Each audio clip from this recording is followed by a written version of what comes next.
Assalamualaikum warahmatullahi wabarakatuh. Perkenalkan, nama saya Mardana Putri, NPM 2175249, program studi akuntansi bisnis digital dari kelas 2B.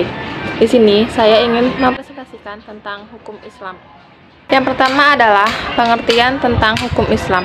Hukum Islam adalah seperangkat aturan yang berisi hukum-hukum syarah yang bersifat terperinci yang berkaitan dengan perbuatan manusia yang dipahami dan digali dari sumber-sumber Al-Quran dan hadis ataupun dalil-dalil syar'i lainnya. Sumber hukum Islam dan dalil hukum Islam secara sederhana dapat dijelaskan. Perbedaan antara keduanya yaitu dari sumber hukum Islam dasar utama dan asli yang melahirkan hukum Islam yaitu Al-Quran dan Sunnah. Sedangkan dalil hukum Islam adalah cara-cara yang dipenuhi melalui ijtihad untuk menemukan hukum Islam. Sumber mengandung arti sesuatu yang menjadi dasar lahirnya sesuatu, sedangkan dalil mengandung arti sesuatu yang menjadi petunjuk dan menghantarkan orang untuk menemukan sesuatu. Oleh karena itu, yang disebut dengan hukum Islam itu cuma ada dua. Yang pertama itu Al-Quran dan yang kedua itu adalah hadis. Sebab keduanya merupakan dasar lahirnya ketentuan hukum Islam dan merupakan teks nas yang menjadi rujukan dalam memutuskan hukum Islam itu sendiri. Sedangkan ijma dan qiyas sebenarnya bukan merupakan sumber hukum, akan tetapi dalil hukum. Sebab keduanya bukan merupakan dasar lahirnya hukum Islam, tetapi merupakan petunjuk untuk menemukan hukum Islam yang terdapat dalam Al-Quran dan hadis melalui upaya ijtihad. Sumber hukum Islam itu ada dua, yaitu Al-Quran dan Sunnah. Dan dalil hukum Islam itu ada 4, Al-Quran, Sunnah, ijma, dan qiyas. Selanjutnya saya ingin menjelaskan tentang ruang lingkup hukum Islam. Yang pertama ada ibadah. Ibadah merupakan peraturan-peraturan yang mengatur hubungan manusia dengan Allah.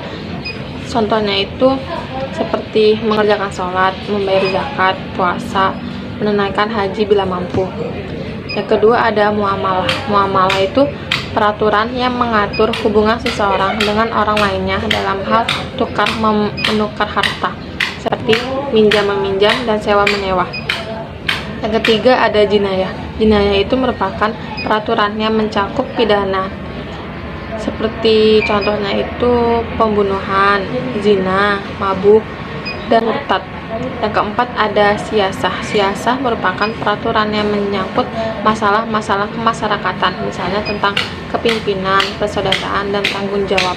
Yang terakhir ada akhlak. Akhlak itu tentang sikap dalam diri. Selanjutnya ada tujuan hukum Islam. Tujuan hukum Islam itu ada 5. Yang pertama memelihara agama, memelihara jiwa, memelihara akal, memelihara harta, dan yang terakhir ada memelihara keturunan.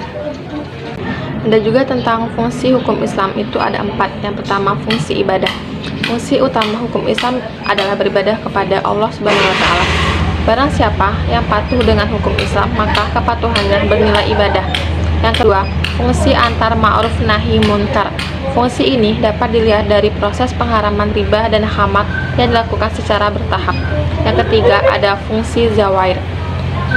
Adanya sanksi hukum terhadap sebuah pelanggaran seperti adanya sanksi ketika melakukan zina, membunuh, mabuk, dan lain-lain. Yang keempat, fungsi tadhim wa islah al-ummah.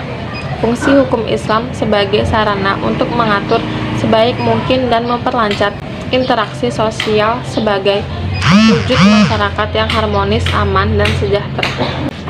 Sekian presentasi yang dapat saya sampaikan. Kurang lebihnya saya mohon maaf. Saya akhiri.